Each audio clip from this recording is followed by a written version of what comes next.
بسم اللہ الرحمن الرحیم۔ فرض کریں آپ بستر مرگ پر ہیں، آپ سے سوال کیا جا رہا ہے کہ زندگی میں جن باتوں کی وجہ سے پریشان رہتے تھے آج ان کی کیا اہمیت ہے، جن چھوٹی اور غیر ضروری باتوں کے لیے بے چین ہو جاتے تھے آج ان کی کیا وقت ہے، اپنی ذات پر لگائے گئے چھوٹے چھوٹے الزامات، پیٹھ پیچھے کی گئی برائی، اپنوں کی بے اعتنائی، غیروں کی سنگ دلی، ان سب کی آج کیا حیثیت رہ گئی ہے۔ کسی نے سوال کر لیا کہ زمین پر اشرف المخلوقات تھے، اس اسم سمیم کی نسل سے تھے جسے جن و ملک نے سجدہ کیا تھا، زندگی کی وسعتوں، آسمان کی بلندیوں اور سمندر کی تہہ تک پہنچنے کی صلاحیت رکھتے تھے، تو اپنی صلاحیتوں کو کن کاموں میں صرف کیا، کن سوچوں میں بسر کیا اور کن سازشوں میں استعمال کیا۔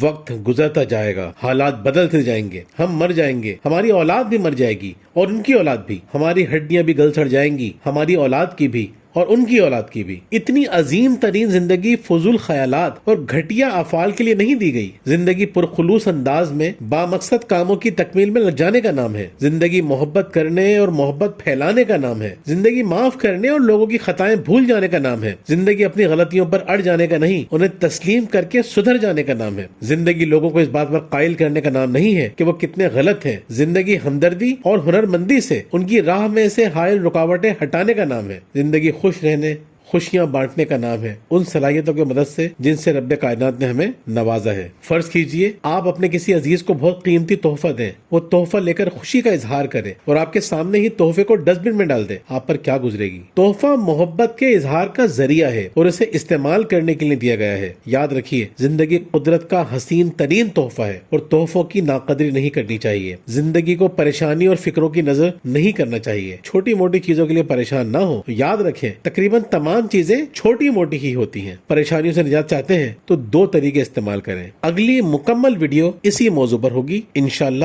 بہت بہت شکریہ۔